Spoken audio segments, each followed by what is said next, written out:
বন্ধুরা সবাইকে শুভেচ্ছা জানাচ্ছি। আমি master chef Edward Munich Germany থেকে। যে যেখানে আছেন দেশে ও বিদেশে সবাইকে আমি মিউনিখ থেকে বড়দিনের শুভেচ্ছা জানিয়ে শুরু করতে যাচ্ছি কি করে ঘরে বসে পাটিসাপটা পিঠা তৈরি করা যায়।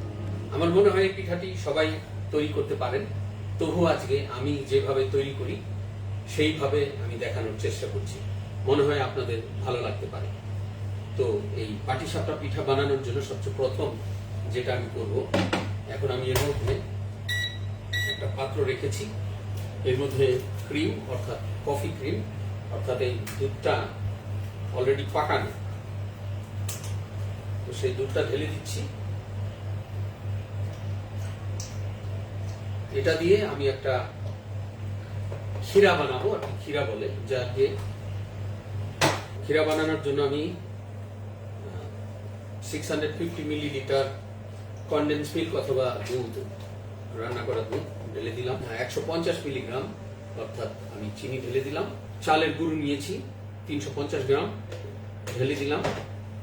150 গ্রাম ময়দা, 150 গ্রাম চিনি, দুটো ডিম,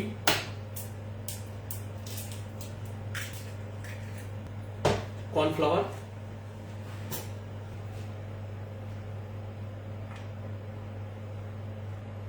এখন পাটিসাপটা পিঠার ডো আমি তৈরি করছি। সবই ঢালা হয়ে গেছে। এখন বন্ধুরা যেটা আমি করতে যাচ্ছি, এই মিক্সার মেশিন দিয়ে ডোটাকে সুন্দর করে মিক্স করে নেব।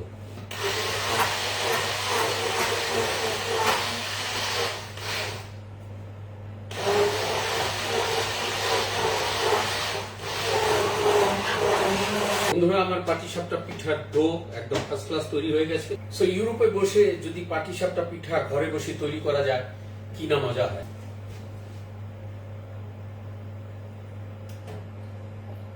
এখন এটাকে মোটা করার জন্য 150 গ্রাম সুজি এবং কর্নফ্লাওয়ার মিক্স করে নিয়েছি, এটাকে গাঢ় করে ফেলব।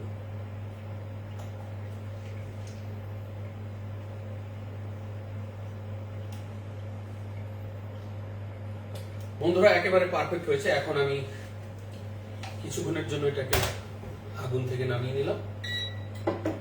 এখানে একটু তেল রেখে দেশে দেখেছি মাকে কলা পাতার মধ্যে ঠিক এইভাবে তেল দিয়ে লেপিয়ে নিত, ঠিক সেই পদ্ধতিটাই আমি অবলম্বন করছি। সো বন্ধুরা গরম হয়ে গেছে ফ্রাই প্যান, ট্রাই করে দেখছি প্রথমটা।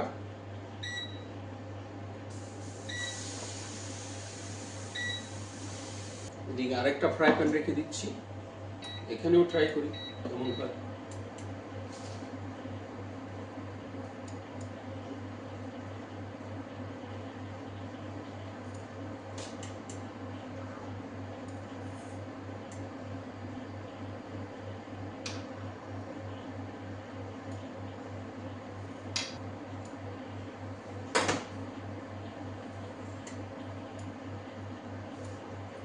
সো বন্ধুরা একদম পারফেক্ট একটা পিঠা হয়ে গেল।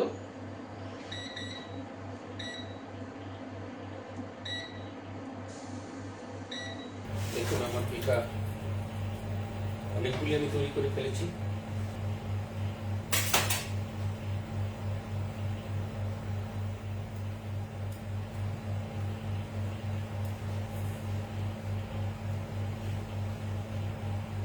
খুব সুন্দর হয়েছে আমার পিঠা প্রস্তুত। বন্ধুরা এখন একটা ফুল প্লেটের মধ্যে আমি আপনাদেরকে দেখাবো কি করে আমরা পরিবেশন করব।